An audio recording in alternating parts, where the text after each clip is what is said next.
Man, if I had to describe TNA Emergence 2025 to you in 2 words, it would be disappointing and boring. I can't believe I actually sat and watched this show. My biggest fan, sorry if you're not, but I'm just gonna call you that. You know you are. You said in one of my comments that, Emergence and the previous episode of TNA just felt like filler, and that's exactly what this is. Like, if you were thinking about watching this show, just don't. Really, the video package they're going to show on Impact on Thursday is pretty much going to tell you everything you need to know. Watching the show just isn't worth it. Okay, maybe the show isn't that bad, but really I didn't really care when watching the show, and honestly I didn't want to make a video reviewing it because, I really don't have anything to add to it. But hey, I wouldn't be trying to be the best TNA YouTuber out there if I didn't make this video, so here I am. I made a promise, I'm going to do it.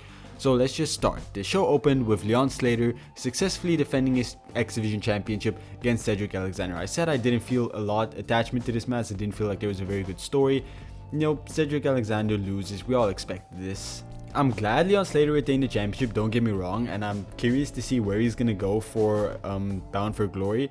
I hope they put it in an Ultimate X match because I really don't see any clear obvious challengers for him. So just throwing a bunch of guys in an Ultimate X match for Bound for Glory would be the most obvious route, I feel like. I don't know, what do you guys think? I mean, you can have a guy like Jason Hodge, you can put Cedric Alexander in there again. I don't know who else, but like off the top of my mind, I think it could be a pretty awesome match. We followed that up with a match between Matt Cardona and Mustafa Ali, which surprisingly is won by Matt Cardona. And honestly, I don't think this was a good result at all. We've been building Mustafa up so good recently with the addition of Agent Zero, with all the stuff that's been happening, with the Order 4 finally seeing eye to eye everyone. And now you're having him lose to Matt Cardona. Now, it was a roll-up victory, so it doesn't matter that much. But really, to Matt Cardona, I feel like you could have just given Mustafa Ali this victory. It wouldn't have... He loses a lot more by losing this match than he would have gained by winning it. So you shouldn't have had him lose this match. It kind of was a lose-lose situation either way, if you're getting where I'm coming from here. Now, immediately after the match, the Order 4 and everybody start jumping Matt Cardona, so the system run out to the ring and they clear it up. And we're obviously still building towards the system versus Order 4. I'm guessing it's going to be a match at Bound for Glory, and I can tell you I'm not excited for that. Just does not get me hyped, But overall, why make Mustafa Ali then even lose? He could have won the match. They could have still kept attacking Matt Cardona and then they come out. You didn't have to have Matt Cardona win for it. I don't understand this decision. It's not like Matt Cardona is going to do anything major with this victory. If he does, come back to this video, comment that I'm an ass and I don't know what I'm talking about, but he's probably not. So First Class then come out to face the system, and First Class wins after the Order 4 and Mustafa Ali and everybody interfere, allowing First Class to pick up the victory. Again, not really a match I cared about, not something you really, it's probably a match you're going to see on TNA again pretty soon, so who really cares, right? Just not interested. Now things did get a bit more interesting for me here because Sami Callihan versus Mike Santana is one of the only matches on tonight's card that I actually felt interested in because of how unpredictable it was to me. So Mike Santana goes up against Sami Callihan in a Baltimore street fight. If Sami Callihan loses, then he has to retire. Joe Henry was also on commentary, which was pretty weird because that was the only thing he did on tonight's show. It's gonna play into stuff a bit later, but let's just get into the match. Pretty solid, but Mike Santana wins, and I didn't expect Santana to lose.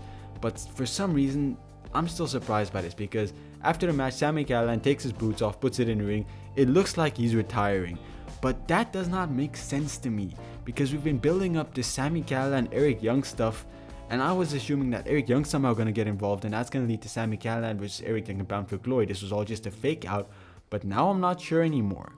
Now after the match, Sami Callihan was walking backstage, going through everybody, and Eric Young got in his face. Joe Henry got involved too for some reason, but Sami Callihan, it still seems like we're building towards a Sami Callihan, Eric Young thing. So I still think this is a fake out. This is the thing I'm most curious about coming out of Slammiversary. It's the only thing I'm really curious or invested in coming out of the show. Now the match after this was the Fatal 4-Way for the Knockouts Tag Team Division. Before the match, TNA management announced that Xia Li, or Laying Li, has been re-signed to a brand new contract. And this was a nice moment. She was really happy. Her friends were all there standing with her, celebrating it. And I thought, okay, what would make this moment really sweet if you just put the belts on them. I think this could be a good babyface match, make a memorable moment for Emergence. But no, okay, so the By Elegance brand retains. Heather by Elegance and M by Elegance. Finally, they're giving M by Elegance the belt. I've been begging for it since Ash by Elegance isn't a tag team champion anymore, really. Well, she still is, but M by Elegance has been defending that belt more, so it would be nice if you gave her the actual belt.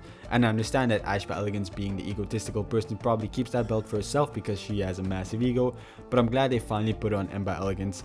Kinda disappointed Lei Ying Lee and Zai Brookside didn't win because I was really rooting for them in this match, but hey, it's fine. The Elegance brand retains, you know, they're like the Roman Reigns of the Knockouts Tag Team division, so who cares? Then we head into Steve Macklin versus Jake Something for the TNA International Championship. It's a no disqualification, no count out match.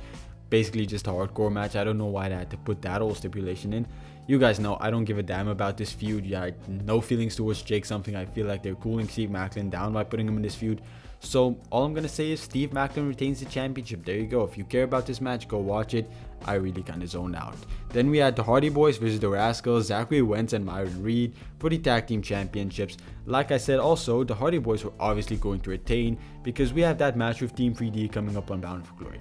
Do we still, like, they haven't said anything else about it. Like, it seems like we've kind of forgotten about it. We haven't really mentioned it much. The Hardys haven't mentioned it. Team 3D hasn't appeared. Like, are we still having that? Because even after the match, I thought maybe Team 3D were going to appear and just, like, give us a nice moment, a nice build, make something memorable for Emergence. But no, I'm still assuming the match is going to happen. But yeah, the Hardy Boys retained. I think that was obvious to everybody, right? So another match that, you know, you watched, you enjoyed it, but it was kind of predictable. Just like the main event where Trick Williams defeated Moose for the TNA World Championship. Another match we all kind of really knew was how the result was going to be, because no way Moose was going to win the championship from Trick Williams. Like, you still have Santana that you probably want to put the belt on. There is also Mustafa Ali, who's been really building up, who I've seen a few people along with myself kind of have been pushing for him to win the belt instead. Probably going to be Santana. And then again, they also weren't going to have him lose the belt at Emergence. That would just be very stupid booking decision. So Trick Williams retains, and again, a really good match. This is one of the matches I would recommend you go watch. But right, nothing that was unpredictable, nothing you didn't think would happen happened. So that was TNA Emergence for you. Again, the show wasn't horrible. It wasn't a bad show by any means. In fact, I think it was a pretty fine show. The matches were all fine.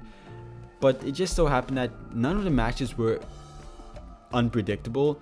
A lot of the matches were kind of bland. You know, a lot of the matches didn't have a lot of story behind them. The X Division Championship match, the International Championship, the Tag Team Championship matches. The only matches that really felt like there was something interesting going on, there was some unpredictability, was Mike Santana versus Sami Callihan. And that, although the match was good, right, it seems like it kind of got lost in the shuffle a bit.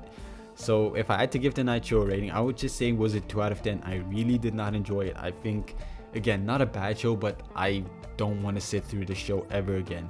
I think this is the one and only time I will ever watch the show or anything relating to this show. So yeah, if you like my video, like my review, like TNA, leave a like and subscribe. I cover TNA and NXT and all their pay-per-views, as you can see, unfortunately. So yeah, leave a like, subscribe. I hope to see you guys again soon. We're so close to 600 subscribers, so let's just get there. I only need 8 more of you guys. So please leave a like, subscribe, and I'll see you soon. Okay, bye.